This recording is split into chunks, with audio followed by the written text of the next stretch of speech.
अर्जुन, प्रिया, समीर और रिया, 4 दोस्त एक लंबी सड़क यात्रा से लौट रहे थे।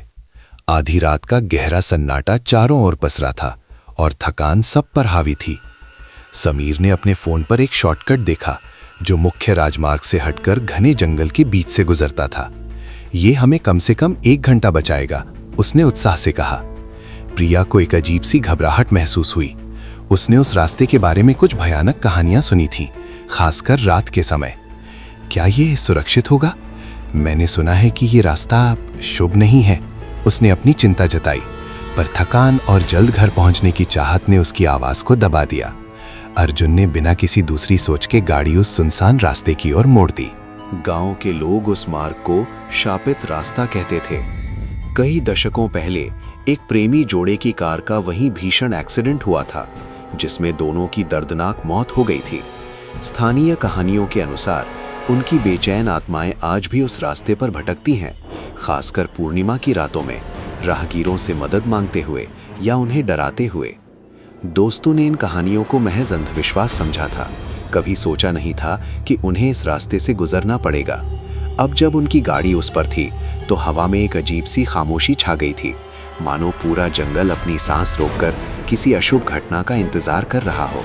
जैसे ही उनकी कार उस सुनसान रास्ते पर आगे बढ़ी, एक बर्फीली ठंडी हवा कार के बंद शीशों को चीरती हुई भीतर आ गई।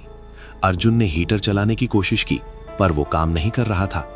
कार के डैशबोर्ड पर लगी लाइटें और रेडियो अचानक तेजी से टिमटिमाने लगे, मानो किसी अनदेखी शक्ति ने उन्हें डिस्टर्ब किया हो। प्रिया के रोंगटे खड़े हो गए।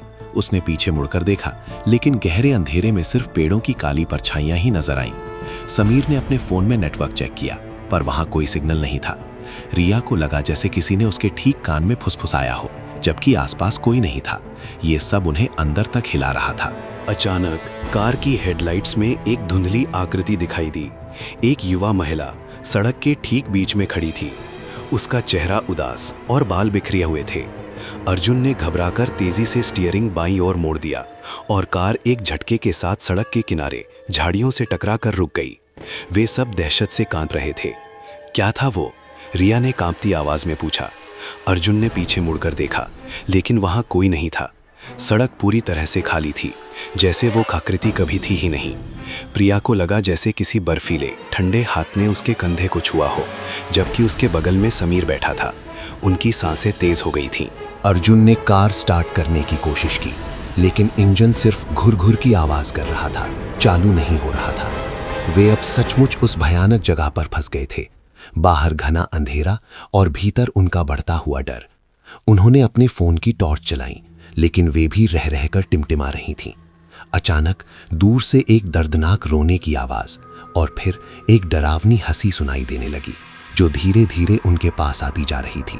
रिया ने अपने हाथ से अपना मुंह ढक लिया। प्रिया ने कार के शीशे में झांका। वहां उनकी ही परछाई के ठीक पीछे एक और धुंधली आकृति खड़ी थी। उसकी आंखें गहरे दर्द से भरी हुई थीं। वो आकृति अब उनकी ओर बढ़ रही थी। डर के मारे उनके गले सूख गए। उन्होंने दरवाजा खोलकर बाहर निकलने की कोशिश की, लेकिन सभी दरवाजे भीतर से जाम हो चुके थे। समीर ने अपनी पूरी ताकत लगाई और आखिरकार ड्राइवर की तरफ का दरवाजा एक चीख के साथ खुला। वे चारों बिना सोचे समझे बाहर भागे।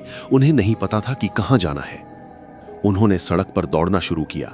पीछे मुड़कर देखने की हिम्मत किसी में नहीं थी, लेकिन जितनी तेजी से वे दौड़ रहे थे, उतनी ही तेजी से रोने और हंसने की आवाजें उनके ठीक पीछे आ रही थी। अचानक वही युवा महिला की आकृति उनके ठीक सामने प्रकट हुई, इस बार और भी स्पष्ट। उसका चेहरा दर्द और क्रोध से विकृत था और उसकी लंबी ठंडी उंगलियां उन्हें अपनी ओर खींच रही थीं। उनके दिल की धड़कनें इतनी तेज थीं कि मानो वे अभी उनके सीने से बाहर निकल आएंगी। वे बेतहाशा चीखते हुए जंगल की ओर भागे, जबकि वो आकृति एक भयानक गति से उनके पीछे थी। उसकी खामोश ठंडी चीखें हवा में गूंज रही थीं। तभी अर्जुन को अचानक अपनी कार की चाबी हाथ में महसूस हुई। उसने एक आखिरी उम्मीद के साथ दौड़कर कार का दरवाजा खोला और स्टार्टर घुमाया। एक चमत्कार की तरह इंजन गरज कर चालू हो गया।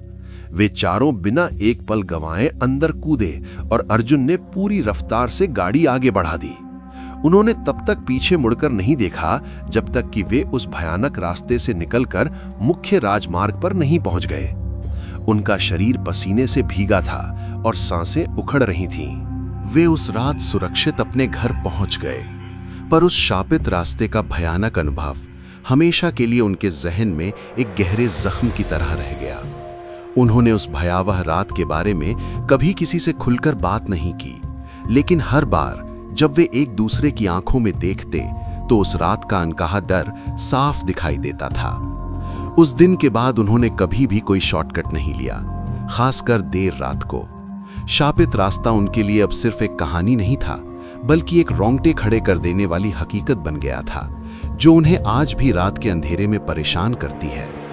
कहते हैं उस रास्ते पर आज भी उस भटकती आत्मा की पदचाप सुनाई देती है।